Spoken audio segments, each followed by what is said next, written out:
Hello friends, இன்றைக்கி வீடியோவில் ஒரு ஃபண்டாஸ்டிக் ஸ்ப்ரே தான் கட்ட போகிறேன். இது வந்து எல்லா பூச்சிகளையும் அழிச்சிடும், பூச்சி வராமல் தடுக்கும். இப்போ என்னோடய இந்த எக்ஸோரா பிளான்ட்டில் பாருங்கள், துளிர் வரும்போதே இந்த மைட்ஸ் வந்திருக்கு. இதுக்காக தான் நான் இது ப்ரிப்பேர் பண்ணியிருக்கேன். 15 நாள் முன்னாடி கொடுத்தேன் பாருங்கள். இப்போ ஓரளவுக்கு பூச்சி இல்லாமல் புது துளிர்கள் வருது. இங்கே பாருங்கள், பூக்களும் வந்துடுது. இது வந்து டார்மன்சியில் இருந்தது, இப்போ வந்து துளிர் வந்த உடனே இந்த மாதிரி பூச்சிகள் வந்திருக்கு. அதனால தான் இந்த ஒரு பெஸ்டிசைடு நான் தயாரிச்சிருக்கேன். இன்றைக்கி நான் வந்து ப்ரிப்பேர் பண்ணுற பெஸ்டிசைடு வந்து ஒரு இன்செக்டிசைடு, பெஸ்டிசைடு, ஃபங்கிசைடு. ஃபங்கஸ் வராமல் பார்த்துக்கும், பூச்சி எந்த பூச்சியும் தாக்காமல் பார்த்துக்கும். இது எப்படி தயாரிக்கலாம், எந்த டோசேஜில் கொடுக்கலாம் அப்படிங்கிறது எல்லாமே நான் உங்களுக்கு சொல்கிறேன். இந்த பச்சை மிளகாவில் வர இலை சுருட்டல் நோய்க்கு ரொம்ப எஃபெக்டிவாக இருக்குது. அதனால தான் எனக்கு இவ்வளோ மிளகா காய்ச்சிருக்கு. அது வந்து வரதுக்கு முன்னாடியே அடித்து விட்டிங்கன்னா ரொம்ப நல்லது. வந்தப்புறம் கஷ்டம். ஆனால் வந்தப்புறமும் இந்த அலோவேராவும் இந்த பப்பையா லீவ்ஸும் எடுத்திருக்கேன் பாருங்கள். இதில் வந்து அலோவேராவில் வந்து ஃபைட்டோகெமிக்கல்ஸ் இருக்குது. அதனால் பூச்சிகளுக்கு எல்லாமே இது வந்து ஒரு விஷத்தன்மையை வாய்ந்தது. அதனால் இந்த ஒரு அலோவேரா தண்டு எடுத்துருக்கேன். நீங்கள் நிறைய அடிக்கிறதா இருந்தால் நிறைய ப்ரிப்பேர் பண்ணி ஒரு 2-3 நாளைக்கு எல்லா செடிகளுக்கும் கொடுத்துருங்க. வரதுக்கு முன்னாடியே கொடுத்துருங்க. ஒரு பூச்சி கூட உங்கள் செடிகளில், இலைகளில், தண்டுகளில் இருக்காது. அதே மாதிரி இந்த பச்சை மிளகாயில் தண்டுகள், இலைகள்லாம் கூட ஃபங்கஸ் வரும். அந்த ஃபங்கஸும் வராது, பூச்சியும் வராது, இலை சுருட்டல் நோய், வைரஸ் வராது. எல்லாத்தையுமே கட்டுப்படுத்துகிற ஒரு ஃபஸ்ட் கிளாஸ் பெஸ்டிசைடு, ஃபங்கிசைடு தான் இன்றைக்கி காட்ட போகிறேன். இதை நீங்கள் யூஸ் பண்ணிங்கன்னா உங்கள் செடிகள்லாம் ஆரோக்கியமாக வளர்ந்து நிறைய காய்களும் பூக்களும் கொடுக்கும். இப்போ இதை எப்படி தயாரிக்கிறது, எந்த டோசேஜில், எந்த டைமில் கொடுக்கலாம் அப்படிங்கிறது சொல்கிறேன். கடைசி வரைக்கும் பாருங்கள். என்னுடைய சேனல் ஃபஸ்ட்டு பார்க்குறவங்க சப்ஸ்கிரைப் பண்ணி சப்போர்ட் பண்ணுங்கள், ஷேர் பண்ணுங்கள், லைக் போடுங்க. இப்போது அலோவேரா எடுத்திருக்கேன். இதை சின்ன சின்னதாக கட் பண்ணிக்கலாம்.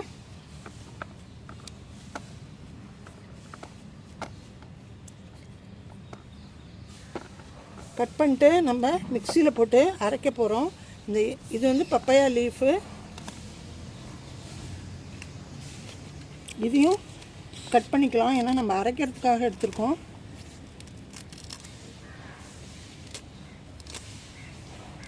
இது தவிர நான் வந்து கொஞ்சம் நீம் எடுத்திருக்கேன். இந்த நீம் வந்து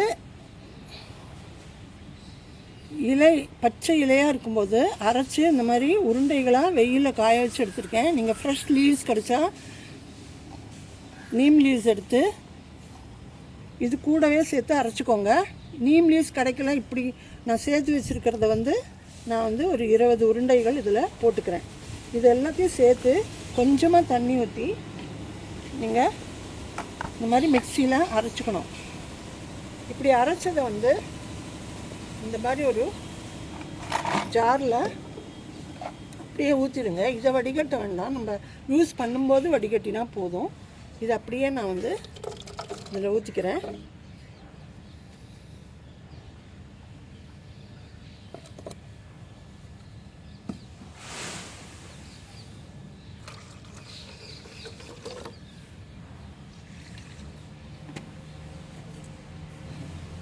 இதை 3 நாளைக்கு நிழலில் வச்சு நல்லா புளிக்க வச்சுருங்க. இது ஃபர்மெண்ட் ஆனால் தான் உங்களுக்கு வந்து ஒரு நல்ல பெஸ்டிசைடாக மாறும். ஸோ இதை 3 நாளைக்கு இந்த மாதிரி மூடி ஒரு நிழல் பாங்கான இடத்துல வச்சுருங்க.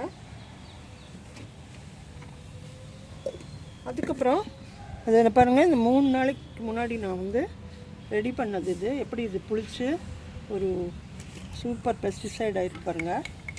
இதை நம்ம வடிகட்டி எடுத்துக்கலாம். வடிகட்டுறது எதுக்குன்னா, நம்ம இலைகளுக்கும் தண்டு பகுதிக்கும் ஸ்ப்ரே பண்ண போகிறோம். எல்லா செடிகளுக்கும் கொடுக்கலாம். பூச்சி வர்றதுக்கு முன்னாடியே கொடுக்கணும், பூச்சி வந்தப்புறமும் கொடுக்கலாம். பூச்சி வந்துட்டால் கொஞ்சம் ஒரு 3 days தொடர்ந்து அடித்து விடுங்க. பூச்சி வரலைன்னா நீங்கள் வாரத்துக்கு ஒரு நாள் அடிக்கலாம். சாயங்கால நேரத்தில் அடித்து விடுங்க.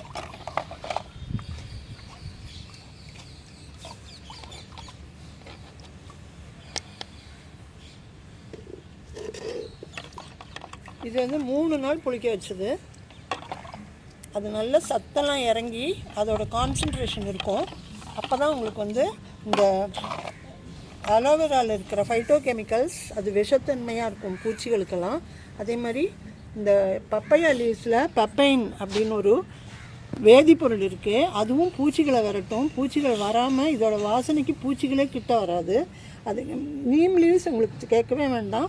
வேப்ப இலைகளை ஃப்ரெஷ்ஷாக பறித்து நீங்கள் அரைச்சி இந்த மாதிரி நீங்கள் வில்லைகளாக போட்டு வெயிலில் காய வச்சுருந்தீங்கன்னா உங்களுக்கு ஒரு வருஷத்துக்கு வச்சுக்கலாம். அந்த மாதிரி தான் நான் இங்கே நிறைய சேர்த்து வச்சுருக்கேன் பாருங்கள். நிறைய கிடைக்கும் போது இந்த மாதிரி நீங்கள் ஸ்டோர் பண்ணி வச்சுக்கலாம். ஒரு கண்டெய்னரில் போட்டு மூடி வச்சுக்கலாம். இப்போ இதை தான் நான் எடுத்திருக்கேன். ஸோ நீங்கள் ஃப்ரெஷ் லீவ்ஸ் எடுத்துன்னா இது கூடவே சேர்த்து அரைக்க போகிறீங்க. இதை வந்து சாயங்கால நேரத்தில் நீங்கள் செடிகளுக்கு ஸ்ப்ரே பண்ணலாம். அப்படி இல்லைன்னா ஏர்லி மார்னிங் ஸ்ப்ரே பண்ணுங்கள். வெயில் இருக்கும்போது வேண்டாம். இப்போ நான் வந்து இந்த ஸ்ப்ரேயரில் ஊற்றி வச்சுருக்கேன். இதை வடிகட்டிட்டு ஸ்ப்ரேயரில் ஊற்றி வச்சுருக்கேன். இதை நான் வந்து செடிகளுக்கு கொடுக்குறேன். நீங்கள் அடிக்கும்போது இந்த இலைகளோட அடிப்பகுதியில் அடிங்க. இப்படி கொஞ்சம் இப்படி செடி இப்படி சாய்ச்சா போதும், இலைகளோட அடிப்பகுதியிலெல்லாம் படும். அதே மாதிரி தண்டு பகுதியில் அடிங்க. வேரில் இருக்கிற புழுக்கள், அது மாதிரி இலைகளில் இருக்கிற புழுக்கள், அப்புறம் மைட்ஸு, ஹைஃபிட்ஸு, எல்லா பூச்சிகளையும் இது விரட்டிடும். ஸோ நீங்கள் வரதுக்கு முன்னாடியே எல்லா செடிகளுக்கும் அடித்து விடுங்க. மாவு பூச்சி தொல்லையும் இருக்காது, வைரஸும் வராது, இந்த இலை சுருட்டால் வராது. இந்த மாதிரி இலைகள் வந்து சுருண்டுடுச்சுன்னா நீங்கள் சில சமயம் இதுக்கு டெஃபிஷியன்சியாக கூட இருக்கும். இதை நீங்கள் கட் பண்ணி போட்டு திரும்பவும் உரம் கொடுத்தீங்கன்னா நிறைய காய்கள் பிடிக்கும். அதே மாதிரி தான் இந்த செம்பருத்தி செடியில் வர பூச்சிகள், மாவு பூச்சி, இந்த இதில் இருக்கிற மைட்ஸு எதுவுமே செடிகளை தாக்காமல் பார்த்துக்கும். இது அளவு எப்படின்னு பார்த்தீங்கன்னா 300 ml 1 லிட்டர் தண்ணி, அந்த மாதிரி தான் இதில் நான் கலந்துருக்கேன். ஸோ இதை வந்து 300 ml 1 லிட்டர் தண்ணியில் இப்படி கலந்துட்டு நீங்கள் ஸ்ப்ரேயரில் ஊற்றி அடிச்சுக்கலாம். அதுதான் அளவு. ஸோ இந்த பெஸ்டிசைடை யூஸ் பண்ணி எல்லோரும் செடியை நல்லா ஆரோக்கியமாக வளர்த்துக்கோங்க. இந்த வீடியோ பிடிச்சிருக்குன்னு நினைக்கிறேன். இப்போ வந்து நான் கொஞ்சம் இந்த பச்சை மிளகாயை பறிச்சுக்க போகிறேன்.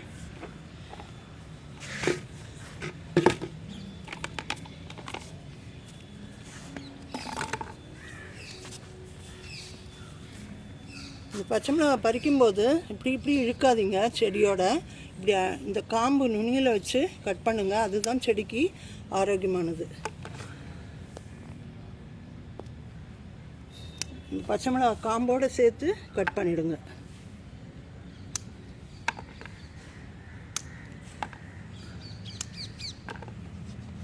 பழுத்து போச்சு, பட் ஆனாலும் யூஸ்ஃபுல்லாக இருக்கும்.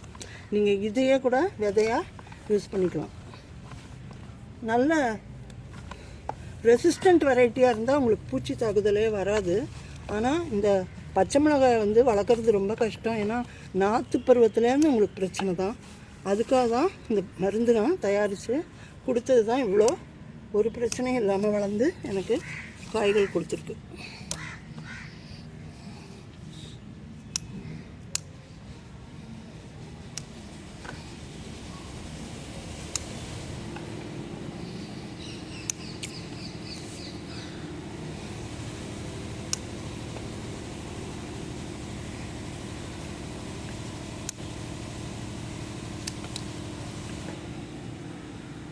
எப்போவுமே இந்த காம்பு பகுதியோடு சேர்த்து கட் பண்ணுங்கள், அதுதான் நல்லது.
இவ்வளோ ஆரோக்கியமாக செடி இருந்தால் தான் உங்களுக்கு இவ்வளோ காய்களே கிடைக்கும்.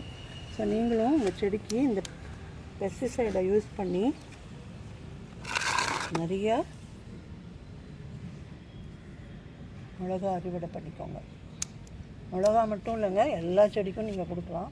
கத்திரிக்காய், வெண்டைக்காய், காய்கறி, அதே மாதிரி இந்த கொடிக்காய்களில் வர புழுக்கள் எல்லாம் கூட போயிடும். இதில் வந்து ஃபைட்டோகெமிக்கல் இருக்குது அந்த அலோவேராவில். அதே மாதிரி அது ஒரு பூச்சி விரட்டி பூச்சிக்கொல்லி. அதே மாதிரி தான் பப்பாளி இலையில் பப்பைன் இருக்குது, அது ஒரு காம்பவுண்ட். அதுக்கும் பூச்சி வந்து கிட்டக்கே வராது, எல்லாமே போயிடும். நீ பாருங்கள் எவ்வளோ பச்சை மிளகா இன்னும் கூட இருக்குங்க. அப்புறமா பறிச்சுப்பேன் தேவைப்படும் போது வந்து. ஸோ இந்த வீடியோவை லைக் பண்ணி ஷேர் பண்ணி சப்ஸ்கிரைப் பண்ணுங்கள். தேங்க்யூ.